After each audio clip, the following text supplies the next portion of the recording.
এবার রাজারহাট থানা এলাকার মানিকতলায় বিলাসবহুল একটি বাড়ি থেকে সেক্সটর্শন চক্রের হদিশ করল বিধাননগর থানার পুলিশ। গতকাল রাতে ওই বাড়িতে হানা দিয়ে 4 জনকে আটক করেছে পুলিশ। পুলিশ সূত্রে জানা যাচ্ছে এই চক্র বিভিন্ন মানুষদের অশালীন অবস্থায় ভিডিও কল করত, এরপর সেটা স্ক্রিনশট তুলে তাদের ব্ল্যাকমেল করে মোটা অঙ্কের টাকা দাবি করত। বেশ কয়েকদিন ধরেই পুলিশ এই চক্রের হদিশ করছিল। অবশেষে গতকাল রাতে তাদের হদিশ মেলে। সেক্সটর্শনের পাশাপাশি এখানে ব্লু ফিল্মে শুটিং করা হতো বলে জানা গেছে পুলিশ সূত্রে।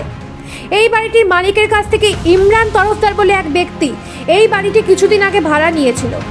এই দুজনকেই ইতিমধ্যে পুলিশ আটক করেছে। এর পাশাপাশি আরো 4 জন মহিলাকে আটক করেছে পুলিশ। ওই বাড়ি থেকে পুলিশ প্রচুর পরিমাণে ইলেকট্রনিক্স ডিভাইস, গ্যাজেট সহ প্রচুর হার্ড ডিস্ক উদ্ধার করেছে, এমনটা জানা গেছে পুলিশ সূত্রে। এর সাথে একটি ডেটিং অ্যাপেরও হদিশ মিলেছে। সেই ডেটিং অ্যাপের মাধ্যমে কাদের সাথে যোগাযোগ করা হতো এবং এই ডেটিং অ্যাপ তারা বানালো কি করে তা নিয়ে পুলিশ তদন্ত শুরু করে দিয়েছে, এমনটা জানা যাচ্ছে সূত্র মারফত।